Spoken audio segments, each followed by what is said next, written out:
What's going on, everyone? Welcome back to my channel. If that intro didn't make you as wet as I am right now, there must be something wrong with you. And by wet, I mean salivating.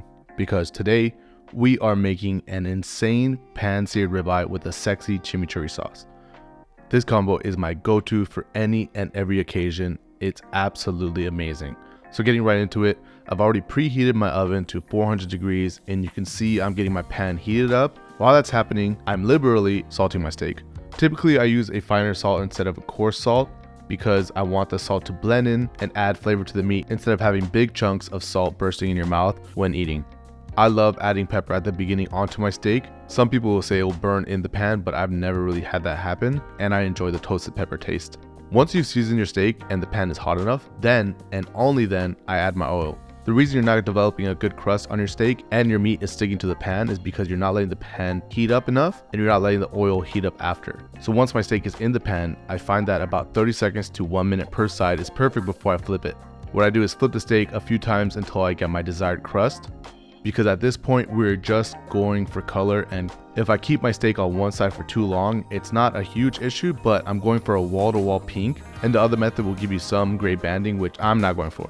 I've literally tried every way to get the best crust known to man. That's also not ridiculous, like bringing a flamethrower into your home.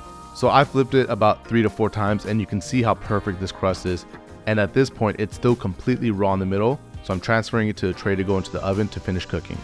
If your pan is oven safe, just throw it in there as well. But I have a plastic handle, so I'm using this tray. 400 degrees for 8 to 10 minutes will give you a perfect rare to medium rare. Feel free to add 2 minutes more for each desired doneness that you want. So if you want a steak that's medium, add 2 minutes. If you want a steak that's medium well, add another 2 minutes. If you want a steak that's well done, just eat chicken, I guess. This recipe is dope because while the steak is cooking in the oven, you can make the chimichurri. To start off, I'm rough chopping some garlic, trying not to cut them too small or make it into a paste because I want to see and taste them in each bite. You can make it your way, but I like more of a fresh sauce instead of something that blends together and you can't taste each ingredient separately.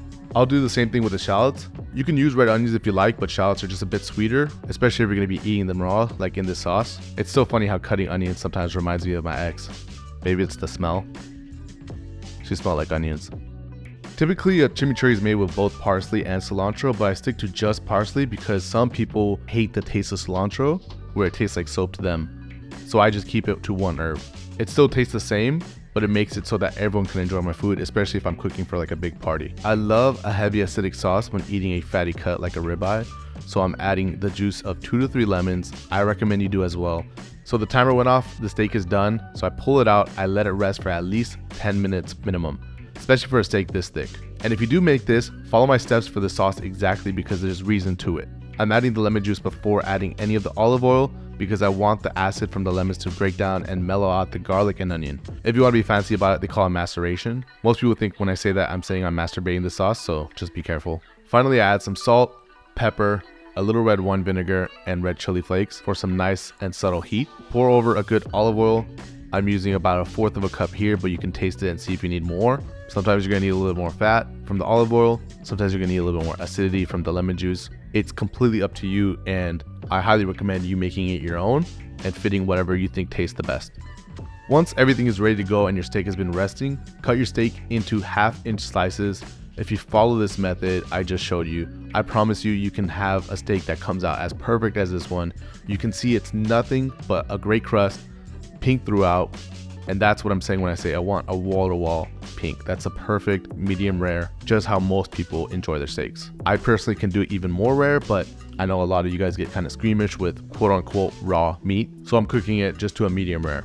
Lastly, spoon over some of this sauce we just made and get ready to enjoy some of the best flavors your mouth has had inside of it in a while. Just take a bite and enjoy. I swear you will love this recipe. This is such an easy sauce to make. Bring it to any family gathering, party, Friendsgiving, or just make it for yourself. It's so easy. It can last in the fridge for a few weeks, but I know you guys will eat it up immediately. So if you like this video, please leave a like and a comment. It really helps me out, and I love seeing you guys' feedback from all of you who watch. New videos every week, so I'll see you guys then. Thank you.